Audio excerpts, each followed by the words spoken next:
जय हिंद दोस्तों, कैसे हो आप सभी। आशा करता हूं अच्छे होंगे। उम्मीद करता हूं कि आप सभी मस्त होंगे, स्वस्थ होंगे। दोस्तों, आपने थंबनेल में देख लिया होगा, पब्लिक इंटरेस्ट मतलब जनहित, सिर्फ 10 मिनट में एक भी क्वेश्चन आपका बाहर नहीं जाएगा एग्जाम में। चाहे आप रेडियो ऑपरेटर की तैयारी कर रहे हैं, यूपी कांस्टेबल की तैयारी कर रहे हैं, चाहे एसआई की तैयारी कर रहे हैं या फिर किसी अन्य एग्जाम की तैयारी कर रहे हैं, तो यहां से आपका एक भी क्वेश्चन आपका एग्जाम में बाहर नहीं जाने वाला है। इसी के साथ साथ अगर आप किसी भी अन्य एग्जाम की तैयारी कर रहे हैं तो 99 में सफलता टेस्ट सीरीज आप इसे परचेज कर सकते हैं अगर आप भारत में होने वाली किसी भी परीक्षा की तैयारी कर रहे हैं।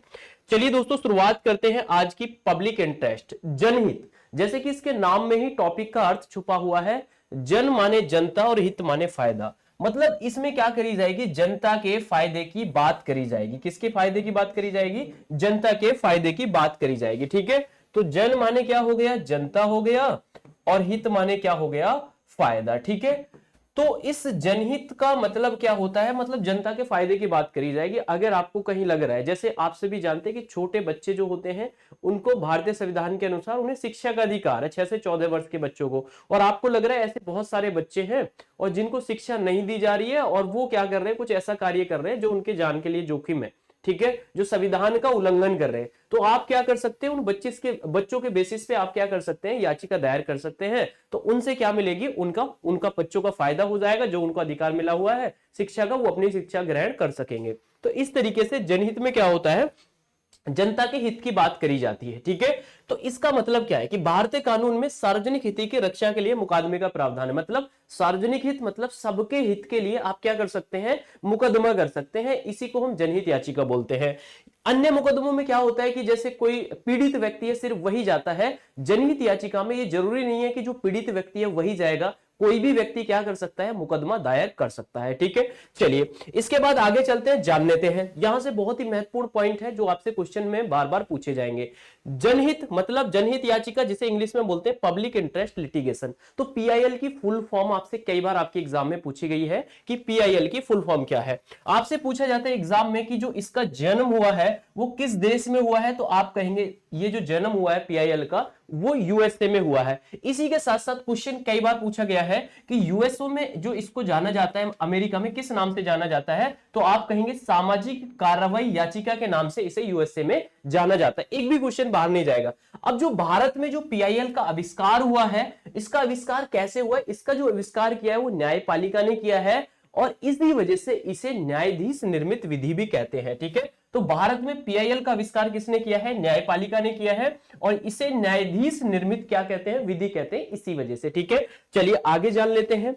तो देखिए क्वेश्चन आपसे पूछा जाता है कि father of PIL in India किसे कहा जाता है। ठीक है, ये क्वेश्चन कई बार रिपीट हो चुका है। तो पीएन भगवती जी को क्या कहा जाता है? फादर ऑफ पीआईएल कहा जाता है। पीआईएल किस पर कार्य करती है? आप जानते हैं लोकहित पर कार्य करती है, मतलब जनता के फायदे के लिए कार्य करती है। ठीक है, जो कोई भी आम व्यक्ति है ना बेचारा, उसको क्या करती है? ये सस्ता और तीव्र न्याय दिलाने का कार्य कौन करती है? पीआईएल करती है। ठीक है, चलिए तो समूहित के लिए कार्य करती है, वही पॉइंट है। पीआईएल स्वीकारना न स्वीकार करना वो न्यायालय पर निर्भर करता है। तो यहां से जो महत्वपूर्ण पॉइंट है कि जो पीआईएल के जो फादर ऑफ पीआईएल किसे कहा जाता है? पीएन भगवती जी को कहा जाता है। साथ साथ जो पीआईएल है जनहित याचिका, वो क्या करती है? समूहित पर कार्य करती है, आम आदमी को भी सस्ता व तीव्र न्याय दिलाने का कार्य करता है। तो आपसे क्वेश्चन पूछा जाता है कि जो भारत में जो फर्स्ट पीआईएल दायर की थी वो किसने की थी और उसको क्या नाम दिया गया? तो भारत में जो फर्स्ट पीआईएल थी वो किसने, जो एक वकील थी कंपिला हिंगोरानी, इन्होंने क्या करी थी? भारत में फर्स्ट पीआईएल क्या करी थी? इन्होंने दायर की थी। तो इसको जो नाम दिया गया था हुसेआरा वर्सेस बिहार सरकार, इसको क्या नाम दिया गया था?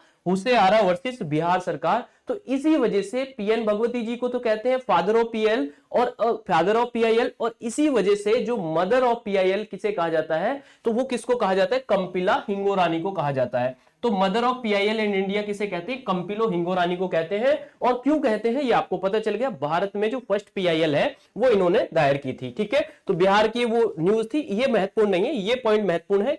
कई बार इसका नाम पूछ लेता है, फादर ऑफ पीआईएल और मदर ऑफ पीआईएल दोनों क्वेश्चन पूछे जा चुके हैं। इसके बाद आगे चलते हैं। आपसे पूछेगा कि जो पीआईएल है वो भारतीय संविधान के किस आर्टिकल में मिलती है, तो आप कहेंगे भारतीय संविधान में इसका कोई जिक्र नहीं है, ये न्यायाधीश निर्मित विधि है, लेकिन भारतीय संविधान के भाग 3 से रिलेटेड है, क्योंकि आर्टिकल 32 के थ्रू क्या कर सकते हैं आप, सुप्रीम कोर्ट में क्या कर सकते हैं, याचिका दायर कर सकते हैं, और आर्टिकल 226 के तहत क्या कर सकते हैं आप, हाई कोर्ट में याचिका दायर कर सकते हैं। क्लियर है? चलिए, तो भारतीय संविधान में परिभाषित नहीं है, लेकिन रिलेटेड किससे है, भाग 3 से है। यह सुप्रीम कोर्ट की संवैधानिक व्याख्या का क्या है भाई, परिणाम है। ठीक है, लोकहित से प्रेरित कोई भी व्यक्ति या संगठन ला सकता है, ये वही पॉइंट है। यह राज्य के साथ ही निजी संस्थान के विरुद्ध भी जारी किया जा सकता है। ये किसी भी, देखिए ये आपसे क्वेश्चन पूछेगा किसके विरुद्ध इसको ला सकते हैं, तो किसी के भी विरुद्ध आप ला सकते हैं, चाहे वो भारत सरकार हो, किसी मंत्री के विरुद्ध, किसी के विरुद्ध भी क्या है इसको ला सकते हैं। इसका उद्देश्य क्या है, तो न्याय प्रक्रिया को सरल बनाना। न्याय प्रक्रिया को सरल बनाना क्या है भाई, पीआईएल का क्या है भाई उद्देश्य है। इसका लाभ क्या क्या होते हैं भाई पीआईएल के, भाई जनता के जो अधिकार हैं तथा न्यायपालिकों की भूमिका के बारे में क्या बढ़ जाती है, चेतना बढ़ जाती है। मतलब जो जनता को अधिकार दिए गए हैं, तो जनता के जो अधिकार है उनका हनन नहीं होगा और उनको उनके अधिकार मिल जाएंगे। मौलिक अधिकारों के क्षेत्रों को क्या करता है, ये बढ़ाता है। ठीक है, व्यक्ति को नए अधिकार भी मिल जाते हैं। इसी के साथ साथ ये कार्यपालिका और विधायपालिका को उसके संवैधानिक कर्तव्य के लिए बाधित करती है। तो इतने से पॉइंट आपके पीआईएल में बार बार बनते हैं। एक बार फिर से मैं रिपीट करता हूं कि क्या क्या मैंने आपको बताया, जान लेते हैं यहां से। ठीक है, तो पब्लिक इंटरेस्ट, जनहित मतलब जनता के फायदे की बात करेगा। ठीक है, इसमें लोकहित की बात करेगा। ये आपका पॉइंट यहां से क्लियर हुआ। फिर मैंने आपको बताया कि ये क्या है भाई, ये क्या है, किस भारतीय कानून में सार्वजनिक हितों के लिए क्या है भाई, क्या है, मुकदमे का प्रावधान है। ये मुकदमा सिर्फ पीड़ित व्यक्ति नहीं, कोई भी व्यक्ति ला सकता है।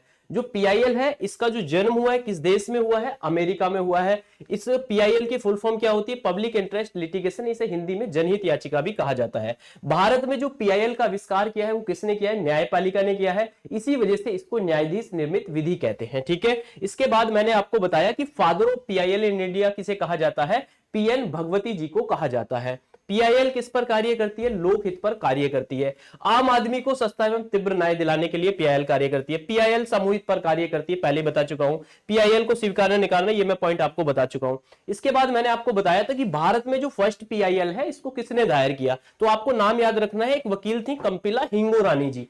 इसी वजह से इनको क्या कहा जाता है, मदर ऑफ पीआईएल कहा जाता है। ठीक है, तो ये क्वेश्चन आपसे कई बार पूछा जा चुका है। और इस केस को क्या नाम दिया गया था, होशियारा वर्सेस बिहार सरकार केस। ठीक है, उस समय जो जज थे पीएन भगवती जी थे, इसी वजह से पीएन भगवती जी को क्या कहते हैं, फादर ऑफ पीआईएल कहते हैं। और मदर ऑफ पीआईएल किसे कहा जाता है, कंपिला हिंगोरानी को कहा जाता है। ठीक है, तो ये मैंने बताया भारत के संविधान में उल्लेख नहीं है, लेकिन किससे रिलेटेड है, भारतीय संविधान के भाग 3 से रिलेटेड है। ठीक है, और सुप्रीम कोर्ट में आर्टिकल 32 के थ्रू आप याचिका दायर कर सकते हैं, हाई कोर्ट में आर्टिकल 226 के थ्रू आप कर सकते हैं। तो ये पॉइंट है, मुझे नहीं लगता कि इससे बाहर आपका एक भी पॉइंट आपसे आपके एग्जाम में पूछा जाएगा। ठीक है, चलिए, तो आप ऐसी ही और भी वीडियो जानने के लिए आप हमारे चैनल के साथ जुड़ सकते हैं। साथ साथ एचडी कैंपस ऐप को फ्री पीडीएफ, फ्री कोर्स के लिए आप डाउनलोड कर सकते हैं। चलिए, तो ये वीडियो कैसी लगी, लाइक करना है, कमेंट करके जरूर बताना है, सेशन को शेयर करना है। अगर आप नए हैं, चैनल को सब्सक्राइब करना है। ऐसे ही जुड़े अन्य टॉपिक से रिलेटेड भी मैं आपको वीडियो लेकर आऊंगा। जय हिंद, जय भारत।